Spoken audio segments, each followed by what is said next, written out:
Okay, we're on air. So I'll introduce myself. I'm Shauna Howell. And I'm Nick Porter. Perfect. And the first question for our discussion is, what do you think of Osher's process for identifying opportunities and building companies?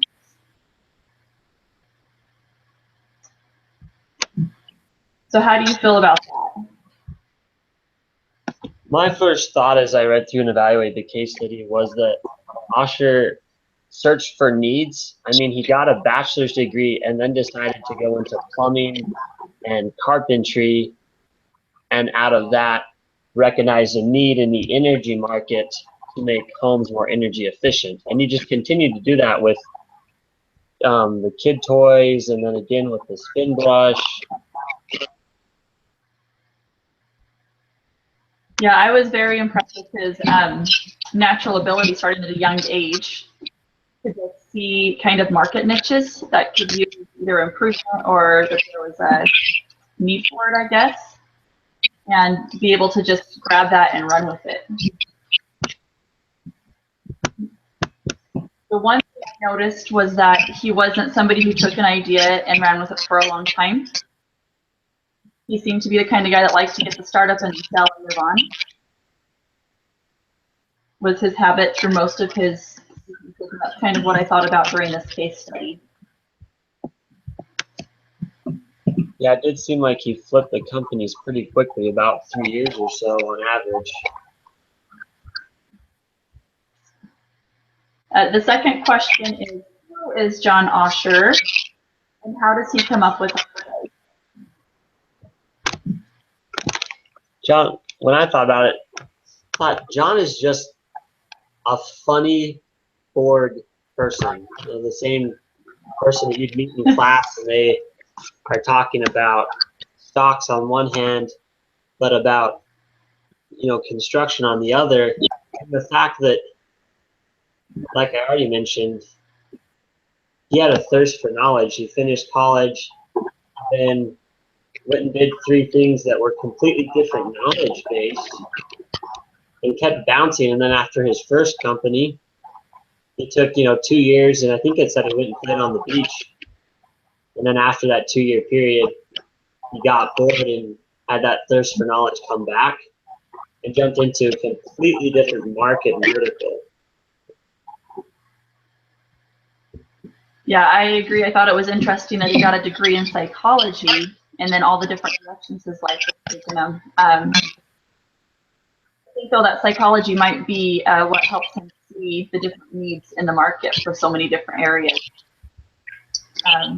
I noted that he seems to enjoy spending his time being innovative, and that he has a certain kind of successful group that he seems to work with on each of these endeavors.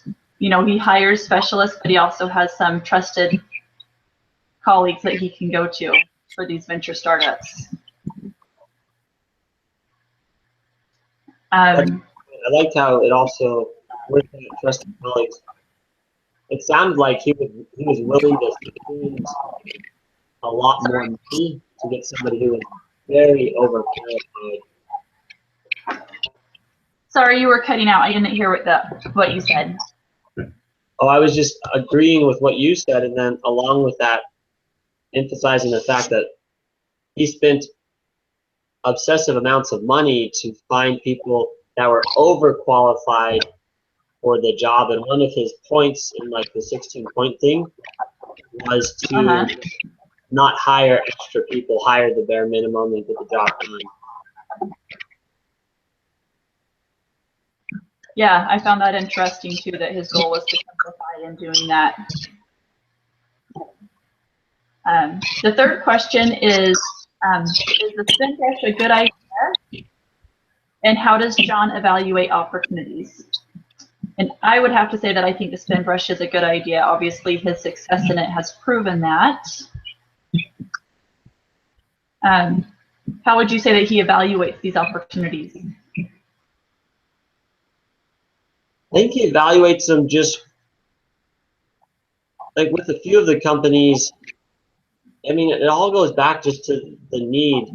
Like when he talked about as a young man, he found that people went in to get their ears pierced, but there's only a couple selection of earrings. So he started his own earring company. Yeah, I agree. I think he's able to see where there's a need and then decide if it's worth the risk of trying to fill that need. I like that he had made that list of things he learned and how he can apply it to future ventures. That had to have made it easier for him to evaluate both the need and if he wanted to fill it as well. For sure. The next question is, why haven't larger companies already done a brush?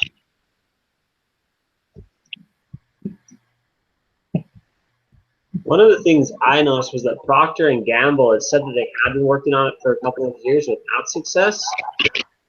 So it showed that larger companies were trying, they just weren't successfully coming up with an inexpensive electric toothbrush. That's kind of the same conclusion I came to. And then I also wondered if some of the companies just felt like they had to focus on one or the other, like, and they were unsure about, branching out and doing both. But part of why I thought that Crest would be a good merge for him was because they had started a prototype, so they had that interest. They just hadn't been successful. So to me, that seemed like a good merge. That John can get out of the company to want to move on to his next latest idea, and Crest would work for them because they obviously have the desire to have that. Yeah. I had the thought that for the other larger companies, they have no reason to make an inexpensive toothbrush because the only ones on the market are expensive, so why would they cut their profit potential by making themselves their own competition in essence? Yeah, that's true. The next question, this is the one we discussed before we started the broadcast, is how much is spend worth, and how would you place a value on a company? I think this was a really difficult question. They did not provide us with enough information.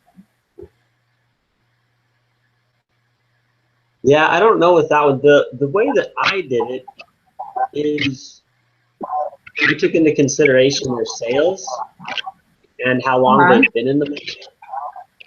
Because they had 6,000 units selling a day. That means that within a year's time, they should sell just over 2 million units. And then I took the low price of $5 per unit. That would make their yearly sales just over 10 million. So my thought was that the value would be somewhere in the ballpark of 10 million, because that was their yearly sales in the first quarter, or like the projected yearly sales, and they already had a 0.6% capture on the market, so it was only going to grow from there. But I would say the company was at least worth 10 million. So when you do a value of a company, I was trying to look in my test cost notes and didn't find them, but there's a way that you can figure out your guesstimated growth and what it will be, and then you go back to your net present value to find the value of the company. But I felt like the case study needed to provide more financial statements for the company to be able to do a real evaluation. But I think the way that you just explained it was a good way to go about it.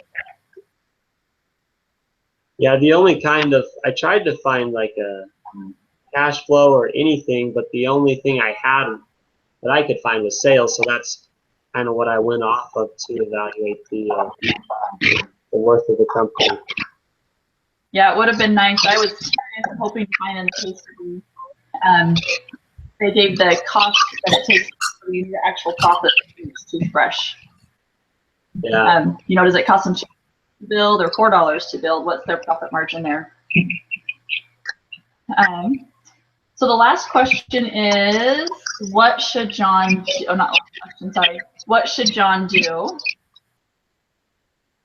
You kind of already mentioned a little bit about the merger. What were your thoughts behind that? Well, my first thought is to find out the value of the company and present it to all of the major leading brands. After kind of analyzing that, and like you said, the brands probably wouldn't have an interest in the spin brush because they already have a high quality one. So then I kind of went back to the original idea of wanting to merge or sell to Crest or Procter & Gamble, and that I think that would be the best decision for him. I agree with that. My thought even weighed heavier to selling for the couple of reasons that one, John has sold all of his past companies. Two, the stock market right now looks to be overinflated. It's an opportune time to sell the company for a higher profit and then go to step back and look at what I'd like to do next. But I do think Procter & Gamble looks like the ideal acquisition. Yeah, for sure. If they're wanting to buy, which they never said for sure, just that they had a meeting with them. So, and then it asks, how do you analyze a case? This is the first case that I've had to analyze, so I just tried to follow the guidelines to learn from it. And I'm a very visual person, so I tried putting myself in his shoes and thinking of what I would want to do. I had a lot of questions just from reading the intro and the end, like they said, most of which were not answered, unfortunately. Like we both talked about, he seems to be kind of the idea guy who likes to change every few years. So I think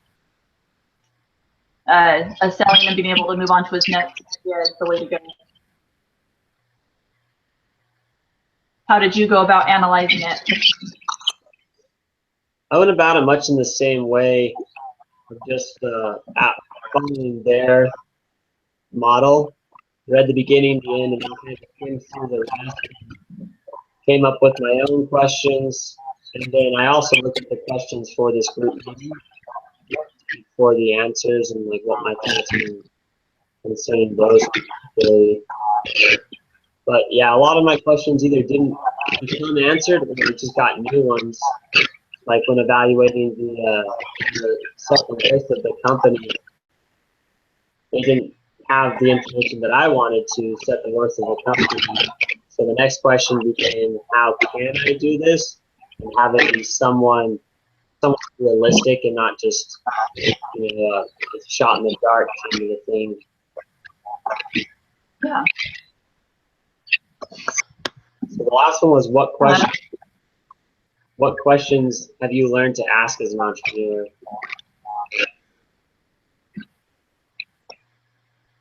I thought of quite a few that I would want to ask. The most important is, does the consumer market have a need for your product or service? Because if it's not a need, there's kind of a deal breaker right there.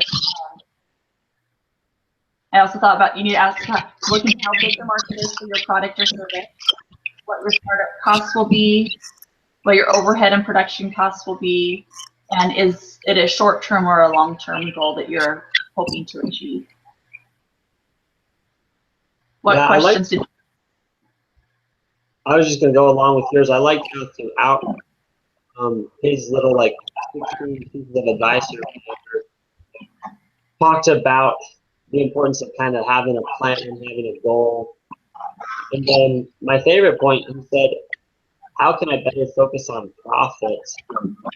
Because it doesn't matter, like nuts and bolts, that comes down. That's the question at the end of the day. Is this company profitable? How can I make it more profitable?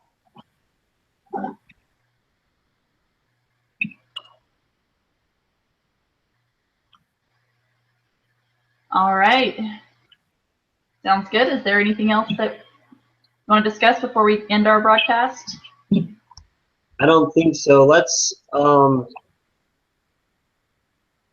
me to just recap and summarize? Because we're supposed to. Sure. Okay, so this is the group study of the John case with Sean and Nick.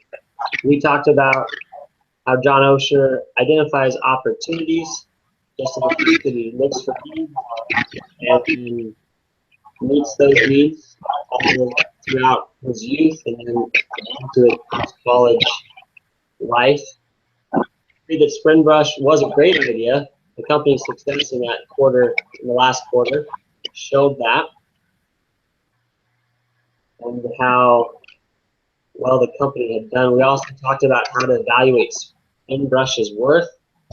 We thought there wasn't enough information to evaluate it rather accurately, although we did do a little evaluation just considering sales that would be projected and the projected growth, potential growth of SpringBrush.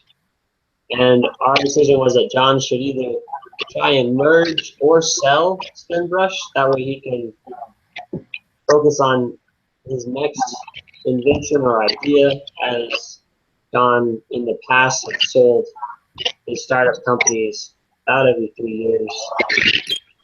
And then we analyzed the case, since this was our first, on the manner in which we were taught in the class. At the beginning, the end, kind of skimmed through, came up with some questions, and then we read the whole thing. And that is the group project for Dr. John's Products Ltd. Great, thank you. We'll go ahead and stop the broadcast now.